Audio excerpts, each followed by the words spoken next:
This podcast is a collaboration between Costard and Touchstone Productions and the Dads from the Crypt podcast.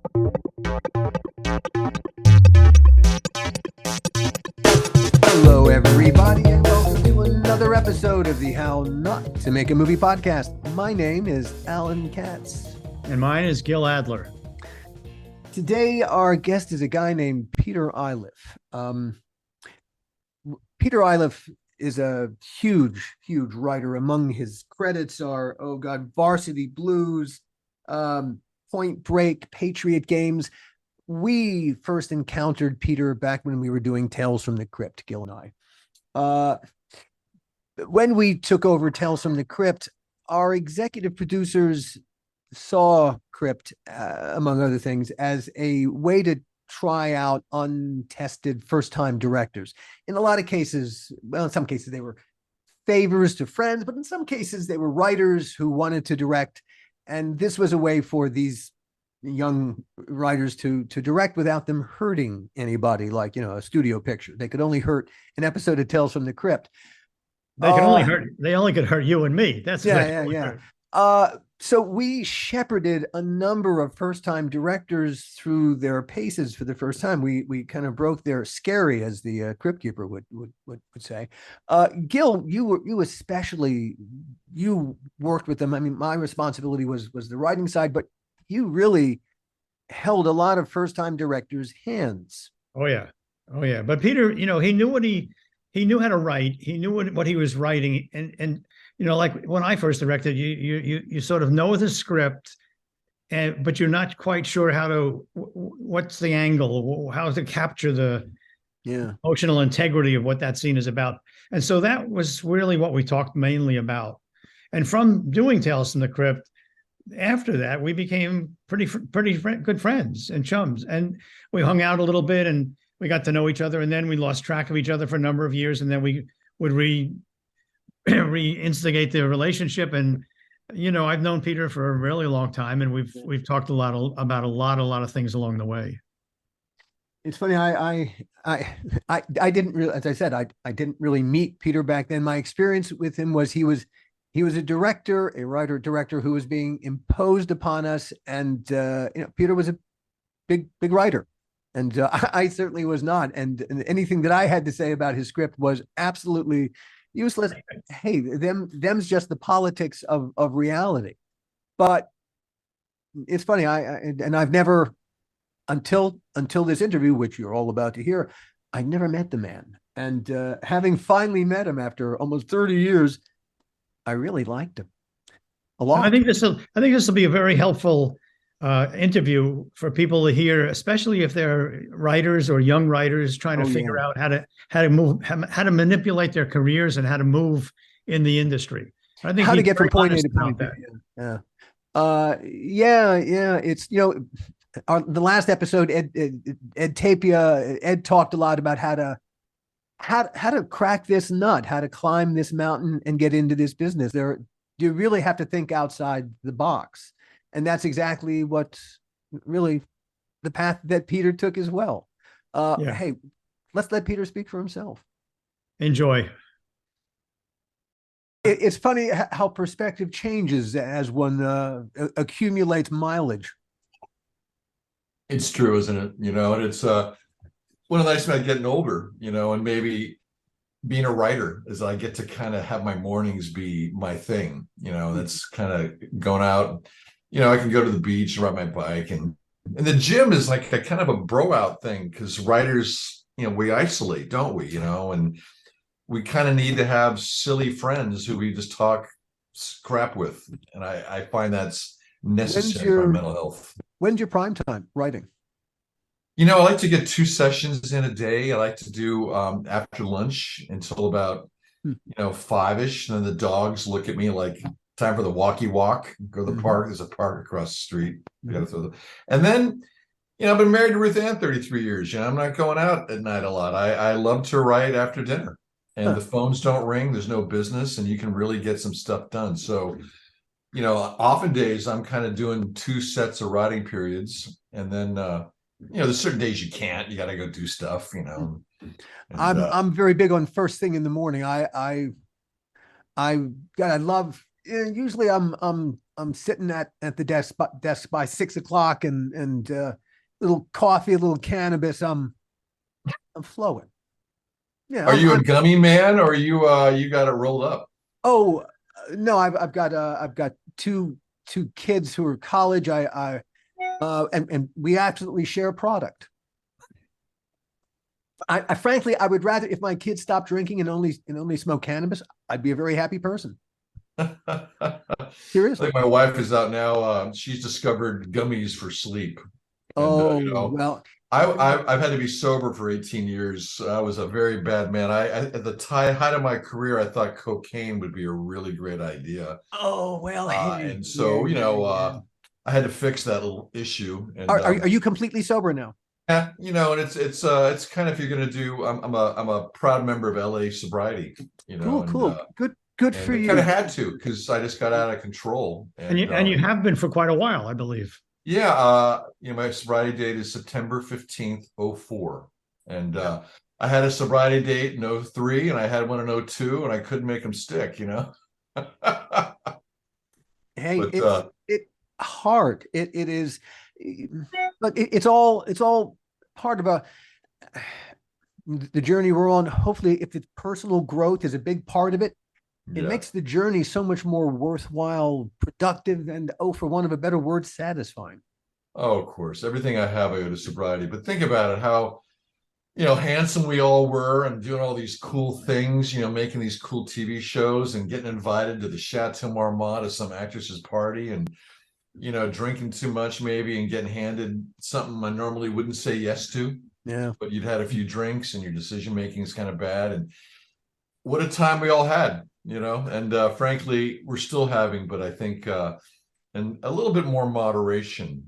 Do you ever get nostalgic for those particular patches of your misspent youth? Oh no, man. Because it was, it was the right time to misbehave, I suppose. Being young, I came from nothing. I never had money. My father died when I was 8, Where and did you come from? mom. Where did I you come came from from Marin exactly? County, across the Golden Gate Bridge from San Francisco, Mhm. and my mom was lovely, and we had enough, but it was just back then college was the University of California was cheap, you know, Which one did and you go to? I went to Berkeley and but I graduated UC Santa Barbara.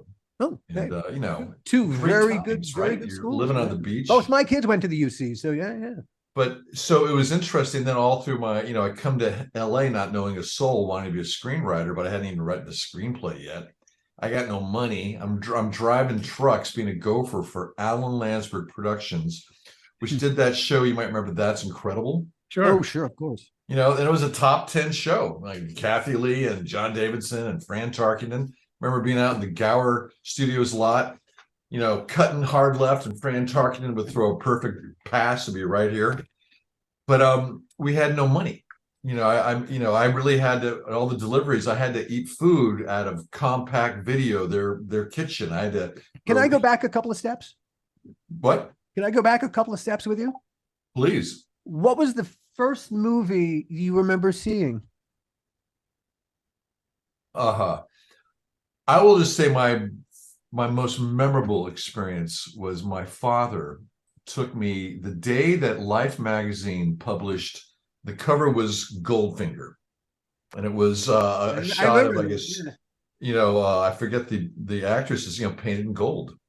Yeah. And he was a hardworking corporate guy, and he said it was Sunday, so let's go. And he took his little boy. I must have been 6 or 7, and I remember it ended, and it was great. It was Sean Connery. It was He, awesome. he he took you at 6 years old to see Goldfinger. And then he goes, "You want to see it again?" And we saw it again. We stayed for the Oh next show. wow. You had a great And dad. What a great and dad. I it's what a coincidence. I've written a few action films in my life. So obviously it made a real impression in a lot of different ways. I mean, Yeah. clearly the experience it imprinted upon you, your companionship there in the movie theater imprinted upon you I suddenly I understand your entire oeuvre in a whole different light. I remember, I think it might have been fifth grade or so. I graduated from reading Tom Swift and the Happy Hollister novel series that my mother had gotten for me to the Ian Fleming novels. Sure, sure. And there was a lot of violence and graphic sex, but they were pretty sexy. And I remember going to see Uncle Bob, and he took my Ian Fleming book away from me, and I was reading The Godfather and the scene of Yeah, The Sonny Bang Godfather, and the the wedding gal scene. against the Oh, door, wow, and now he we're took that talking. away from me, and Yeah, it was interesting how as a would-be writer, you're reading a lot, and I guess I started reading pop culture a little early, and it got me in trouble with a lot of people. And but kids find this stuff. I guess now the kids find internet porn. We found Ian Fleming novels, and that was what we could do. what was the movie that? All right, so you saw you understood something from Goldfinger, but something propelled you to come here and try to get into this madness. Was there a particular movie that I was just amazed. Particular movies. I think one of the ones that really influenced me was frankly Jaws. And sitting in a theater with my high school girlfriend, and just kind of squeezing each other so tight because we were so caught up and so scared. Dun, dun, dun, dun, dun, dun. And this idea that light traveling through a strip of celluloid projected on a wall could elicit these emotions started to kind of take. And then you'd see one of my favorite films, if you ask me, is frankly Butch Cassidy and the Sundance Kid. Oh. I was just amazed by Same this page. film. Oh, Well, I'm glad you agree. everything I know kind of flowed from that movie. Yeah. Adventures in the Screen Trade was so. Oh Wow. my God! Okay. A great book. Great book. And reading the screenplay, that's art. That is well, just art. I mean, yeah, we could go on about talking about that for Don't get hours, us started. sure, We'll sit there, we'll have to drool all over the place. What's kind of funny about Goldman is I started out in New York in theater, and I read Goldman's book about theater. And I remember there's one chapter called The Muscle, where he talks about there's always in a theater, there's always somebody who has the power, who has the muscle to do it, whether it's David Merrick or Hal Prince and I'll never forget that. And then when I started getting involved with film and television, came to LA, someone said to me about the book about motion pictures. And I said, oh yeah, who wrote that? And I said, Goldman. I was like, Goldman? Whoa, I wouldn't wait to get that book. I got to spend a night in William Goldman's, they call it the James Bond pad in New York City. I was coming back from doing a movie in Puerto Rico that Stephen Hopkins, my dear buddy, had directed, Under Suspicion, Gene Hackman, Morgan Freeman. And we're coming into New York, and he's going to take me to see his buddy, because Goldman had written that movie Hopkins did about lions, The Ghost in the Darkness. Yeah. And so I remember at the airport, they lost our luggage. And it was kind of a bummer, but we'll forget it. We're going to Goldman's house. And sure enough, it's this penthouse pad in the coolest part of Manhattan. And there were always all these cool kind of women and exciting men there, very New York. A salon. And he gave me his cashmere sweater to wear because I was cold. And I forgot to give it to him back. Because I want to wear this frickin' sweater and get the mojo so I can be a good writer. Sure. And Hopkins said, no, you got to mail that back. No, and we had a big fight. I finally had to mail back the William Goldman sweater, and I did. But I would have had a much better career if I just kept the damn sweater. I'm sure of it. And somewhere there'd be a screenplay moldering in an attic. Isn't that how it works with us? Isn't it funny that we have our heroes, and I'm a big sports fan, but I mean, to meet William Goldman, that was like the holy grail.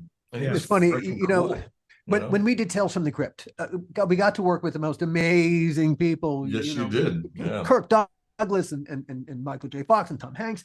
but the person who we worked with, who we cast, who to me was the most exciting person, I got to work with the God and put words in God's mouth, was Buck Henry. Oh yeah, Buck Henry. Getting to Buck Henry. getting to work with Buck Henry was a massive thrill. Massive. Yeah. He was cool, wasn't he? Yeah, I never got to meet Buck, man. you know. He wrote The Graduate, man. and he tackled Catch-22. Yeah, I was going to bring that up. Yeah, Catch-22. What a weird film. that must have been when I when I read the book. I'm in a sense, I've always been a screenwriter, even when I was a little kid. Something in me was always ready for this. And even when I read that book, I had something in me said, "How would this an amazing movie? How would you do it? It's so big." And yet he kind of wrestled it to the ground. Yeah. I mean, it was amazing how horrifying it could be. You know, these torn up airmen, you know, and with their intestines hanging out in the bomber plane. Snowden. Yet the absurdist comedy, you know, it was really a fusion. It's hard to bring those two genres together, as we all know. No, it's a masterpiece because of the juxtaposition of the horror and the comedy and yeah, wow. I wrote and directed a film called Rites of Passage, which tried to fuse these two genres, and I failed. I mean, it is really hard, you know, to like fuse the horror and the thriller and a dark humor. And why do you think you failed? You know, sometimes failure makes you really respect those. Truly, but okay. I mean, yeah. Pull that off. You know? We know about that. Why do you think you failed at it? What? I think that as a and to talk directing, you know, a first-time director is probably best advised to stick to a genre that's kind of pure and one you really feel comfortable in. And you know, I would be more comfortable doing straight thriller, 3 Days of the Condor, you know, just that kind of thing. And I was convinced to put in dark humor, and I just, that is not my thing as a rule. You know, I mean, I think I'm funny, but it's not how I write. I mean, there's always humor in our writing, but I found that by trying to fuse genres as a new director, it was kind of beyond me, and I had a little trouble coalescing them. And you know, go see my film Rites of Passage if you can still find it out there on Amazon. You tell me. Got to be, it's amazing what's out there. How it shows up in the most unusual places.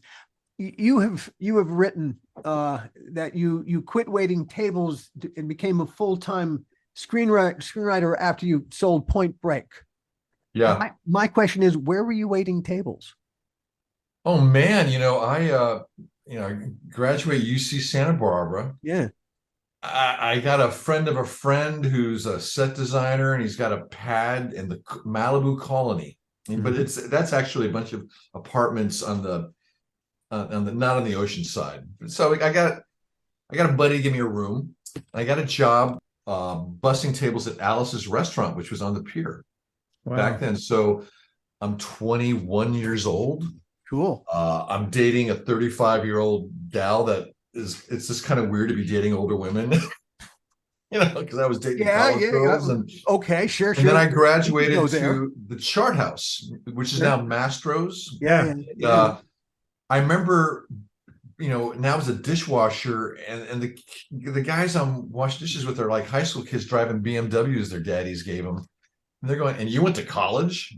And then I remember, yeah, and I'm driving a Datsun 510 because I got no money. And then I graduated to the Salad Bar, which was really where I could express my art, you know. I got to design, you know, they had sand fires. Yeah.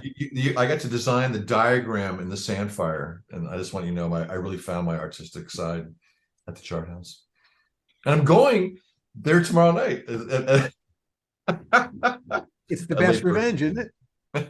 You know, the first time I went to the Chart House, I'd come out from New York, and I was very close friends with Dick Fleischer, the director. And Dick, I remember Dick, yeah. Yeah, he said, "We're going to go someplace nice tonight, and you know, you might like this." But we booked early because we want to be there for the sunset.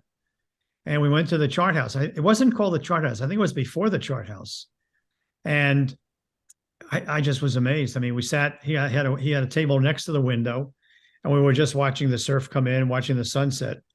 And It was beautiful. yeah, it was gorgeous. It was gorgeous. I wish I knew you did a salad bar because I think I got sick on it. Yeah, and I tried not too many worms. I tried to keep it clean. Yeah. At some point, I got to tell you the crazy Vita story, which is basically me getting or making my first break in Hollywood. And, is this a good time to give you the crazy story? Perfect time. This is exactly the Because right. it's always fun for new writers, or how did you break through the sound barrier? Yeah. To become a Hollywood writer. And those were glory years. And this would have been, I got in the Writers Guild '87. So in the '80s, as you guys remember, it was a heyday. The studios were generating a lot of writing assignments back. You'd rewrite me, I get hired to rewrite you, yada yada. Took my phone down. And how many rewriting credits do you have? Well, I've been hired by the studios over 60 times to write screenplays, and guys like me made a living making these six-figure paydays, but the films would never get made because as you know, in the business, it's cheaper to say we need a rewrite than to actually make the movie. Sure. So the studio, maybe a new actor comes on, attachment, or new director, and they just but back in those days, we had 4-step deals. That's very rare now. Remember, so you'd be off working. You'd have a Warner's deal, then you'd be off working for 20th Century Fox and something. They'd call you back to Warner's because they attached Catherine Bigelow or something, and then you got to do that rewrite. But then the studio doesn't really want to make it, so let's get a fresh voice, and then that takes 6 months to find the person, another form, to get the draft. That game was very profitable to all of us because we just kept rewriting each other's stuff. It was a small club of us. I was like in the thriller action kind of genre, and then there's 15, 20 people that they would be in their regular rotation. And was there a back room where you would all meet? Well, often you would meet like at WGA events. I remember one time they had a thing. They took us all to a shooting range. Like Callie Curry and who'd done Thelma and Louise, and Bill Wisher who'd done T2, and me, Mr. Point Break and Patriot Games, and I remember Milius was there, and they teach us how to shoot guns, and it was kind of this thing like to make writers understand the proper usage of guns so we can write about them correctly in our scripts. And I'm not a gun guy, so I really don't. It's kind of perverse in a way. I'm sorry. It's kind of perverse in a way. It was kind of perverse, but it was kind of cool. We're like, no. There's photographers. Incredible fun to have been there. I love shooting a gun. But if you consider, our crazy culture, it's kind of, we're going to push you to make more stories about these things so that you understand them, so you can make them. This wasn't a drive to make gun control movies. Yeah, well, like I said, this must have been in the 90s. Yeah. As I think of who's and it was probably a genius marketing idea. So, here's what guys like Bill Wisher carried a gun. I remember Arnold Kopelstein, Kopelson, famous producer, right? He brought a gun to meetings. You meet him at a restaurant, and he'd always sit with his back to the wall, facing the entrance, and he had a freaking gun. And it was like in a remember that we used to have Walkmans, and they were kind of a certain size, and the case he fit a little like a baby Glock in there. And I'm like what happened to you that you need to sit with your back against the wall and carry a gun when you're having a business lunch with me? When did he become Cosa Nostra? Well, he's a lot of paranoia. Jesus. Anyway, we gotta talk about Crazy Vita. Come on, man. Maybe making Platoon had something to do with it, and the people who made Platoon. I just watched the end of it, and you realize everybody freaking dies in that movie except Charlie. Anyway, but I got to tell the story because it's a funny one. I had used whatever contacts I could to become a runner for Al Landsberg Productions. They made That's Incredible. And I used to do all this stuff to break through. Like that in those days you didn't have there's no internet, so a show like that's incredible was shot on film, then it was transferred to video, Right. and a guy like me had to take all these film canisters to actually the Paramount Pictures lot, where they had a film shipping thing that would send these film canisters to Brazil or China or South America. And while I was on the lot, I would go around and I would make copies of scripts, because back then the copy machines had no key codes or anything. Sure, sure, sure. And Oh it was my really God. expensive for a guy Oh, making yeah, 150 a week, driving the truck for out of Landsberg to go to Printland and spend $7 to make a script, right? Sure. And we just had to hand this stuff out. I'm sure you guys went through the same thing. So I'd make all these copies, and then I'd go around the lot. I'd literally be handing out. I had this story about a boy and a horse. It was like the dumbest story ever, but I figured if someone stole it, then I'll make my million by suing your ass. And of course, no, it was so bad, no one wanted to steal it. But so if you remember back in the day, there was a thing called the WGA, Writers Guild of America Green List, and it was a piece of paper. Yeah, you must see. And it was had a list of the agencies that would take unsolicited material. Yeah.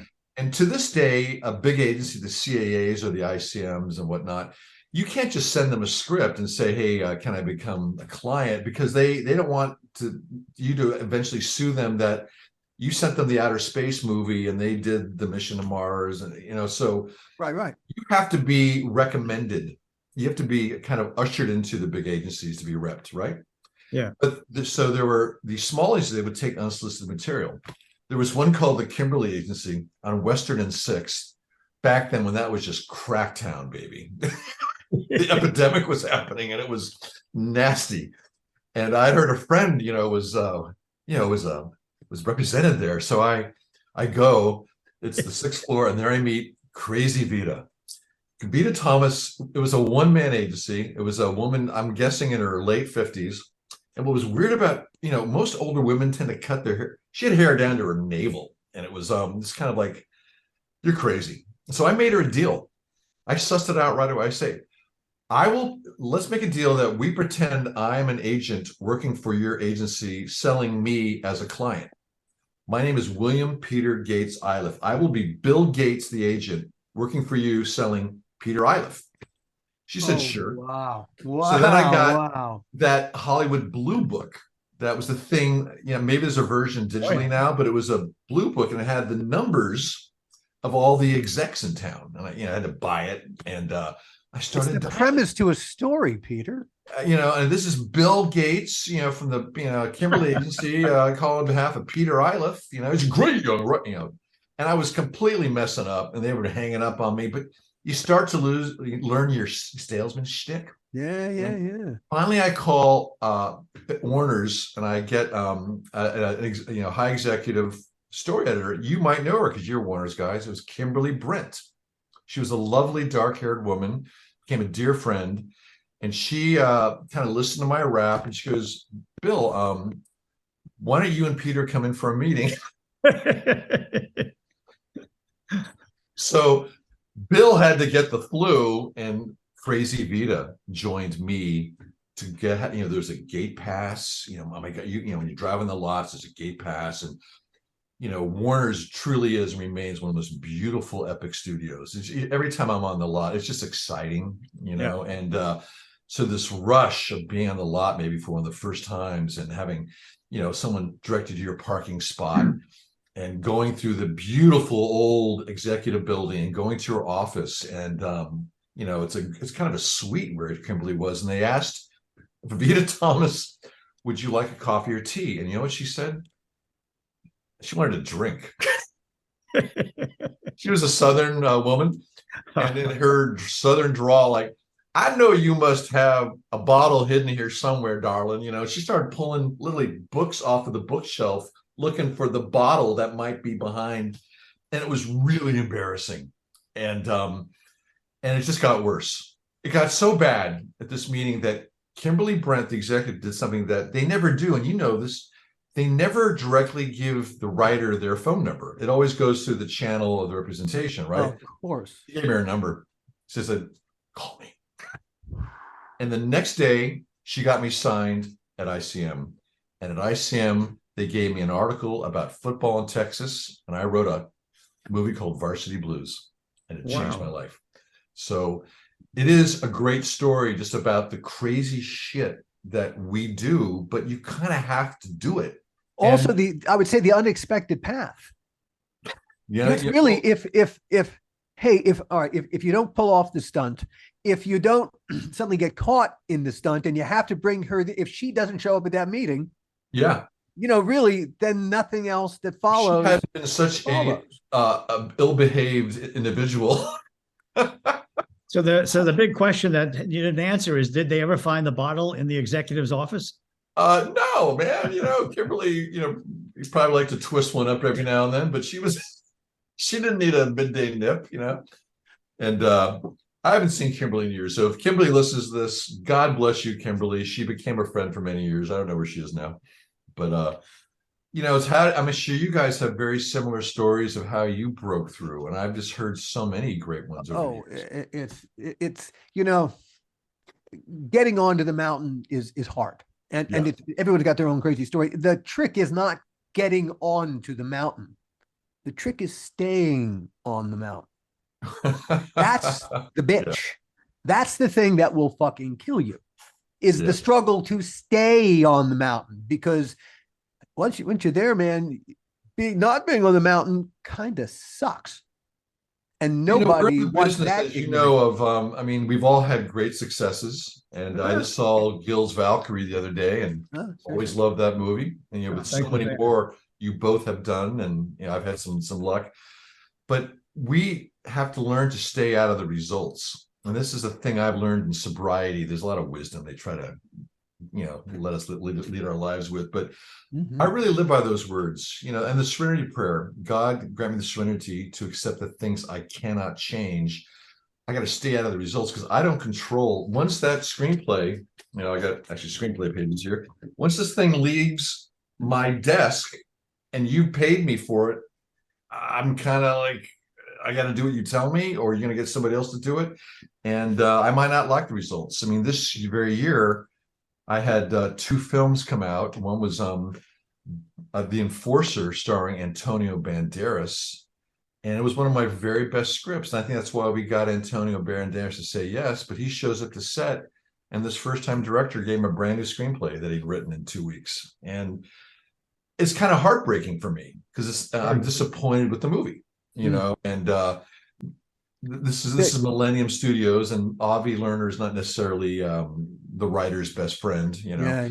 And but hey, I made a lot of money. We remodeled our house, and it's given me other opportunities. And you have to learn to stay out of the results. I've had a lot of times writers have come in, like Jim Cameron came in to rewrite me on Point Break, got no credit. That worked out pretty well for me. And then I had another film come out. It's out right now. It's called Poker Face with Russell Crowe starring. And I'd been hired to do the script doctor gig. And did he not direct that?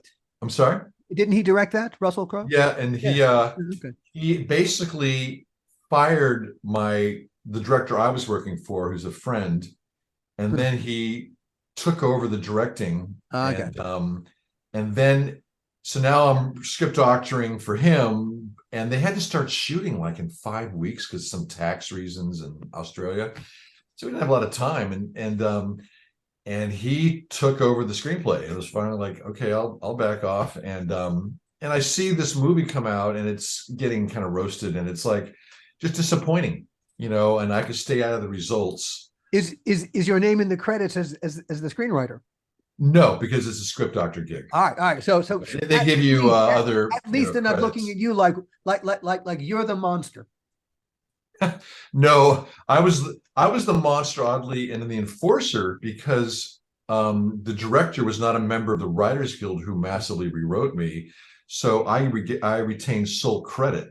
So when the script doesn't make a lot of sense, and then the studio will take out 20 minutes of the cut just to make it come in at 90 minutes, right? And now it really doesn't make any sense. Yeah. You have a Variety article. It sprang from your mind that way. I'm the worst writer ever born, and again, stay out of the results. You know, you hear from all these musicians and stars, you can't really read the press because it can be up or it can be down. And again, I just have to remind myself I'm so grateful for this life that I have as a writer. You know, I've been married to Ruth Ann 33 years. We have 2 great kids. I got Bravo. barking right. You can hear them. Well, hey, And not an easy thing to do. life is Hey, good, man. that's another mountain. It's easy to get on, but hard to stay on. Is a long-term relationship. Well, the reason is Friday night, date night. It's about 4:40 p.m. Once I hang up on you guys, date night begins. And That's the secret to my marriage. And hey, that's an important thing. There's an important lesson to be taken from there. A happy writer in within the context of their life tends to be a better writer. I find I don't write well when I'm not happy. That I imagine you're the same way. You kind of have to get into a state of peace to be able to sit down and kind of let the ideas flow. Otherwise, whatever you're upset about, you'll go in that direction, you know. It colors everything. Yeah. When left to your own devices, is there, I mean, it seems that that Goldfinger experience has endured. Is it the male bonding relationship seems to be something that you gravitate toward? Oh, yeah, that's very true. It's very astute. You know, I lost my dad at 8, and I have 2 older sisters. What did happened not to your dad? have If I can ask, what happened to your dad? my dad. During World War II, he served in the G2 Army Intelligence, and he was on the ground in Hiroshima after the bomb dropped. Oh boy! They had the intel guys had to come in and almost be police this massively destroyed city. And my father, who was a healthy man, he swam with Johnny Weissmuller, who played Tarzan back in the day. So my dad was I'm 6'4". My dad was 6'5". He was a big strapping guy. He started having his first heart attacks at 35, died at 45 from the 3rd heart attack. I don't have any medical records, but I gotta believe he caught a dose of radiation if he was on the ground in Hiroshima for 6 months. Sure. Right? You know, so surely. I mean, God bless Chernobyl is these still radioactive. soldiers. How long? Oh, I'm God. sorry? Chernobyl is still radioactive. How long after the fact? Yeah. That was a few days after the bombs dropped. So this was, you know, what, 45, 46. And, you know, so I love my daddy. You know, he loved his boy. I was the only boy, so I got a lot of attention. And so missing my daddy so much and being raised by a grieving mother, you know, God bless Jean, but you know, she was just never, she could never move on to another relationship. So there was a lot of emotional attachment to me, you know, her son, which became kind of a burden a lot of my life. And I developed an internal life that made me a nice writer. But I found when I got to high school, now also I was a real geek. I was 6'4". I was like 115 pounds. I love sports, but if you try to turn, I'd fall over. I can only do sports in straight lines. I was bullied. I was teased. And but I found that a personality could overcome this stuff as I started to grow into my body and become this incredibly, you know, attractive man you see before you. And so I've had kind of a double life. And to this day, my male friends are so important to me. You know, I'm very grateful for the long-term relationships I have with male friends. I find sobriety, going to all these AA meetings. I only go to men's meetings because when you go to women's meetings, a lot of men start thinking about sex and they get off the point. And so now for about 20 years, I've been hearing men being the best versions of themselves and talking honestly about things in their life. And I've met some really wonderful new friends in sobriety. And that becomes a real bro out. You know, going to the gym to lift weights becomes a bro out for me. Cracking jokes with the trainers. And I find I need that other part of my life to isolate and sit down and do what we do, you know. What's the best film you can think of about male relationships in this way that you have not written? Oh, that's an interesting question. God, I don't think I have a quick answer for that. No, hey, it's just one of those things. But I'm just reacting in the moment. Now I want to know, where buddy cop movies. I mean, maybe that's why I loved 48 Hours when it came out. Mhm. Which reviewed was kind of Sure. maybe didn't get great reviews, but I mean, I think it's a classic. And then there was that whole genre of buddy cop movies, and so that really attracted me. Because I like that kind of stupid banter. Don't we all?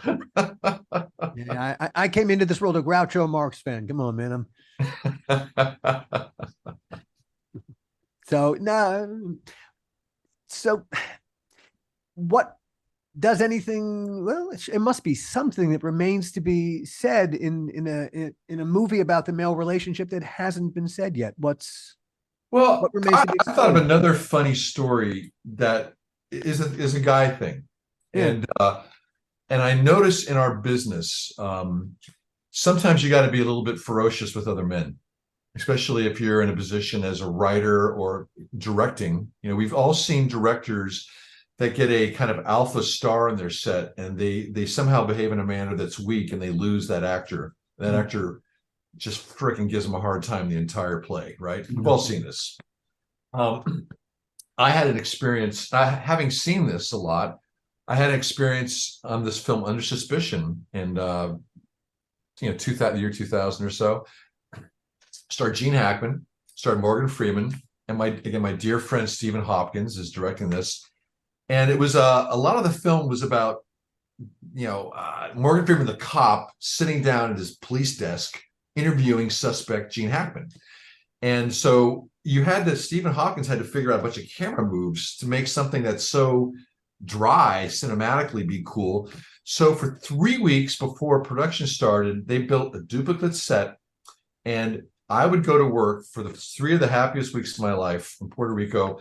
To the set would be Stephen Hopkins, Morgan Freeman, Gene Hackman, and me, and sometimes Thomas Jane would come in, or sometimes Monica Bellucci, who at that time was rated the 4th most beautiful woman in the world, and she's a lovely person.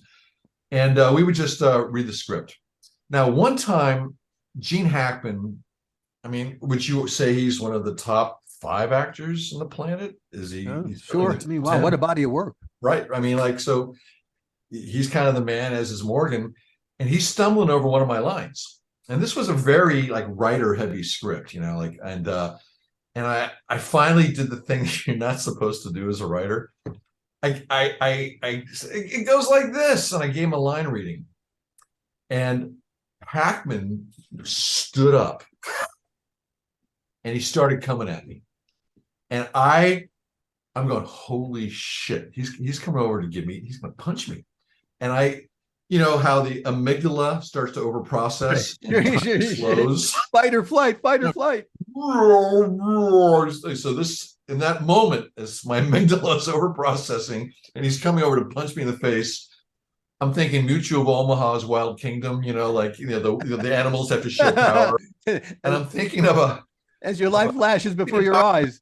On Hackman, who apparently this young man had lived with Dustin Hoffman in New York City. And Dustin talked about how Hackman would go out. Hackman was not a tall man, and he'd go to bars and pick fights with tall guys and punch them in the face. And I'd also heard that Hackman lied about his age to get into the Marine Corps early. So I realized I got to go full, Mutual Omaha's world. Omaha's, I got to go full animal kingdom on this guy. And I go, God damn it, Gene, how much longer do I got to listen to you fuck up my line? And he stopped dead in his tracks. And that night he invited me to dinner. And we became really good friends. And the evidence of that was, this thing went to Cannes. It was my only time going on the red carpet. And when you have a film with the red carpet, you party at the Majestic Hotel, which is across the street from the theater that will screen and where the red carpet is. And at the end of this lovely party, all the men are dressed, the women are, Ruth Ann my wife looks so beautiful that night, but she had to go to the bathroom. And so we kind of missed the call, because at the back of Majestic is a car loading dock where 20 identical Mercedes pull up, and everybody from the party gets in one. just across the street to get out for the red carpet where the paparazzi is going to be. And by the time Ruth Ann's back from the bathroom, every car is full and no one's opening their door to let us in. I'm thinking, oh man, we're going to miss the red carpet. And the first car, and there's 20 cars. So the first car, the door opens, it's Hackman. Hey, Iliff, Ruth Ann, come on up. And he had his wife sit on his lap and Ruth Ann sat at my lap. And I was able to get out of the car next to Gene Hackman for the premiere of my film. Wow. All because I told him, stop fucking up my line, you asshole. It's a great story, but it's also very true about alpha males in our business. And sometimes you have to show some alpha because guys kind of do this. We kind of fight and then we forget that fight and we bro out. You know, I think sometimes women might resist the actual fight and they, you know, but that's how guys are. And I don't like to fight, but I find there's a little bit of I was bullied as a kid. So I tend to have more of a little hair trigger because I have a lot of trauma from being bullied as a kid. And now that I'm 6'4" and 220, I lift weights and don't fuck with me. We've had a few experiences like that as well. It's kind of interesting because when it happens, you sort of, after the fact, you sort of think of psychologically, what was I thinking? What were they thinking? And why did I let it get to where it got to? Yeah. Could I have done it differently? And usually the answer is no, you couldn't have done it differently. And you know, what you did, and it sort of worked out. Well, you always had a way about you, Gil. And when I directed that Crypt, you know, I was just such a rookie, my first time directing, and it was all going haywire. And you just had a way of always remaining articulate. You had some real problems to deal with my shoot, but you never lost your cool. Let's go back to that a little bit.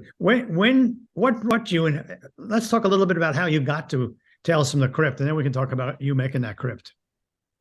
Well, if you remember Dick Donner, God bless Dick Donner. I think we all loved Dick Donner, you know, the great director.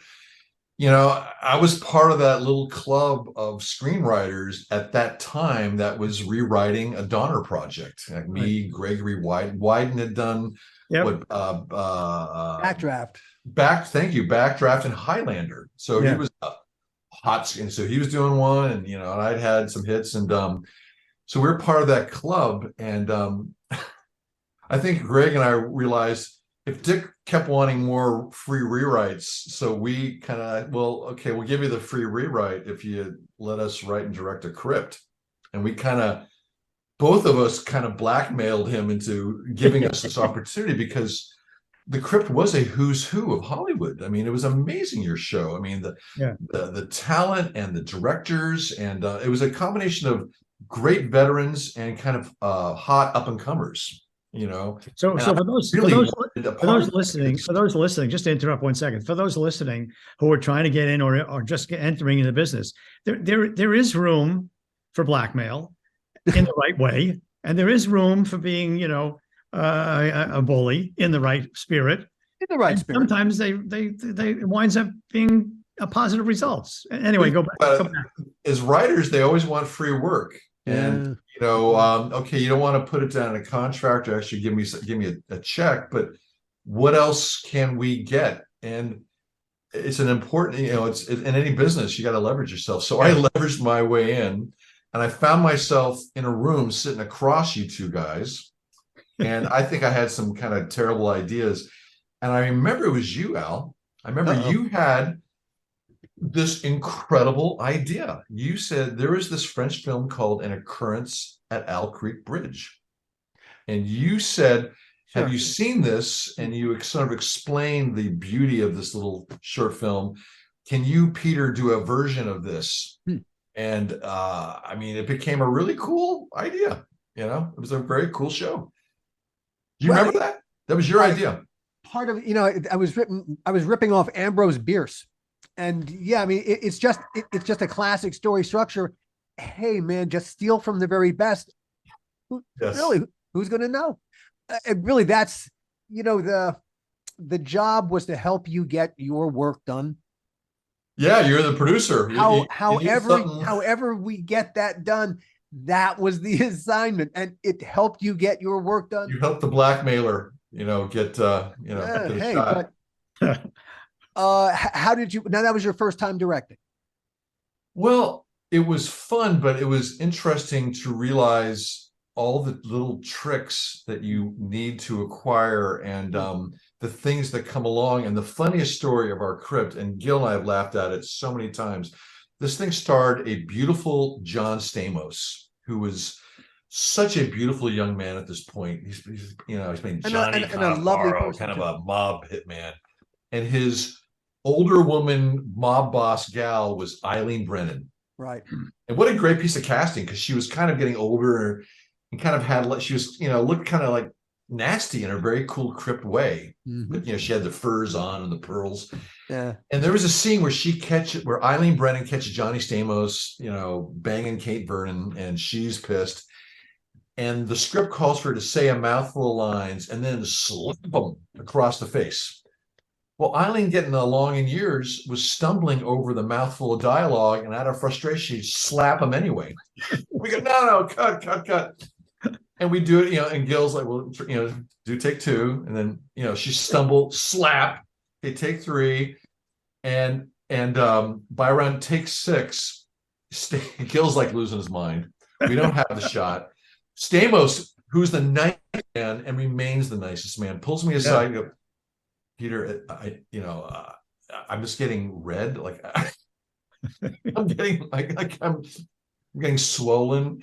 And he said it really nicely. And we had to kind of like, I was not prepared how to handle an actress that couldn't handle her lines and was striking the other actors. So we had to do cue cards. I remember quickly, you have some PAs got cue cards and we're holding them up. And the funny thing is, I remember I watched this recently, and we basically cut out everything she said, and she just slaps the guy. So if I just read the dialogue, it would have been fine. Never mind your damn dialogue.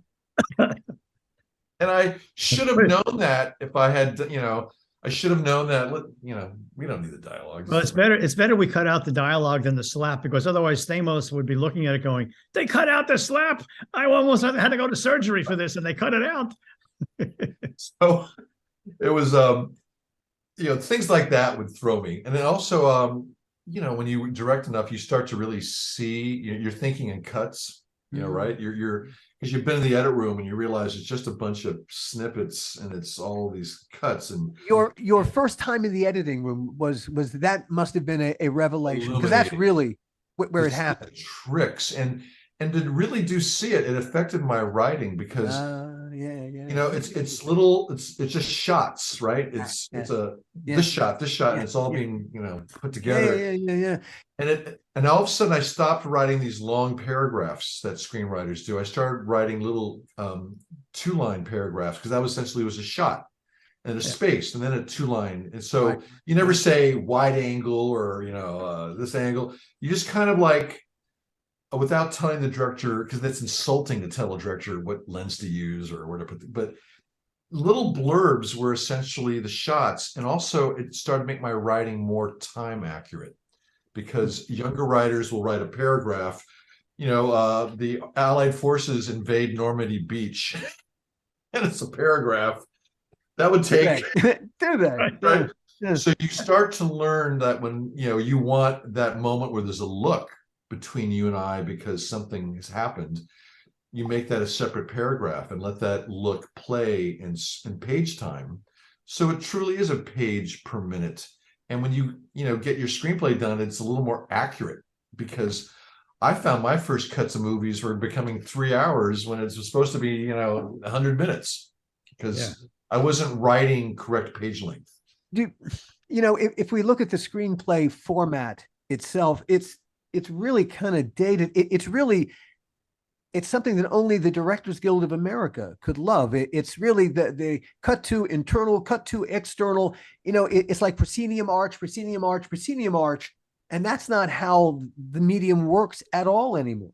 Yeah, I stopped using cut tos a long time ago, because you add them up, that's 4 pages. Yeah, and it doesn't reflect the reality of how. I wonder, does the screenplay format itself need a huge rethink in in an age that where you can jump cut? Oh, that's interesting. What I've noticed, I mean, that's a good question, but I think as we get older, we start to, our formatting, our just the way we put it down evolves. Oh God. When I read, and there's Gosh. no fast rule of how a writer can express their screenplay language. As we read other scripts, we just have to be consistent within the world of our particular Agree. screenplay. Agree. You know, And consistent within the world that we're creating. yeah, and it's this beauty of terseness. I'm sure we've all tried to write our novel, and it's like such a chore for screenwriters because now it's an opposite kind of thing. You have to find your inner Hemingway. Yes, and what I've found about screenwriting that's been helpful as I've gotten older is, and I'm sure you have too, is the outlining process. I'm still these knuckleheads who sit at the coffee shop and page one, and they're off, and then they ask us to read these things. And by the way, when you ask us to read a script, I got to spend 2 hours to read it. I got to spend an hour to think about it. I got to spend another hour to take you to lunch and tell you it sucks, and then call it 5 hours. It's a big ask, and it's not fun. Oh man. So please, new writers, do what we do. We spend perhaps half the time that if it's 3 months to write a script, I'm spending 6 weeks outlining this thing.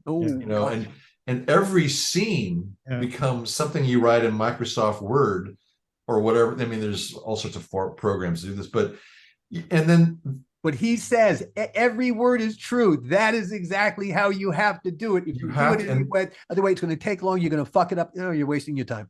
And then that outline, and then the outline gets a little bit bigger and a little bit bigger as it gets clearer in your mind, and you're putting it down so that when the outline is complete and now you're ready to write the script. We always say when we're writing something, it almost writes itself because we've spent so much time I mean, really, with these people.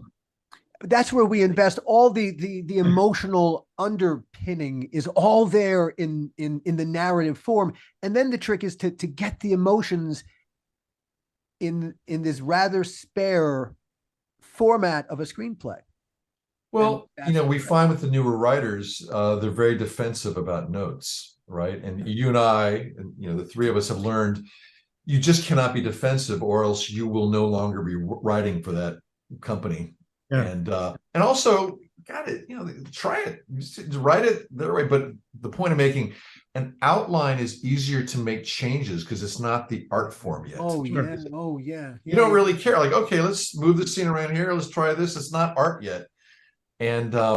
And you want all the feedback. You want to be able to give somebody a 30-page outline for a script and have them give you real notes because you're not upset about it. No, and sometimes what young writers have to understand is sometimes the person giving you the note, they might have a great note, but they're not articulating their point just so. And sometimes that's really where the communication breaks down. They really they're seeing something that you're not seeing that you need to see, and they're just not articulating what it is the best that they can. And that's something that we've all experienced in these power studio meetings. These executives, they'd have to read so many scripts a night, then they have to meet with you in front of a big group, and they got to have something to say, and they have flagged things that don't work, and you can't expect them to have this brilliant solution. But you have to, as you're saying, you have to listen to the flag, and maybe if you're, obviously hopefully a smart, quick-witted person, like in the room, well, I really respect what you're saying. Can we try it this way? Yes. Hey, just hear their flag. If you acknowledge their flag, that's the most important thing. First of all, now they're smart because they saw something, and you see that they saw it. So right off the bat. So long as you don't reject, you don't. You can probably make them your ally. That's exactly what happens, isn't it? Yeah. You turn them to instead of trying to destroy your script, they now become protectors. Yeah. And the outline process means, they're the company. They get you. They're the only person. The company, the producers, everybody, the actors are getting a script that they kind of expected because they had input into it, and it's just. I mean, I've had experiences, and I'm sure where I've been paid hundreds and hundreds of thousands of dollars to write a screenplay, and I turn it in, and because back in the day, there's no outlines, and they would hate it, and you would never hear from the studio. You would just hear from your agent, you're fired. And oh my God, and think of their thing. They had a meeting 4 or 5 months ago or 3 months ago, and they've forgotten what that meeting, they've kind of forgot what the script was going to be. And the outline process has changed all that, and it's kind of now part of all the contracts that we sign when it's work for hire. They pretty much, and there's a writers guild, minimum wage for an outline or a treatment, and it's part of the writing process. So if you're trying to break in, you got to do what we do, outlines. And you're right, Gil, when you said then the script writes itself. You can write a screenplay in 2.5 weeks.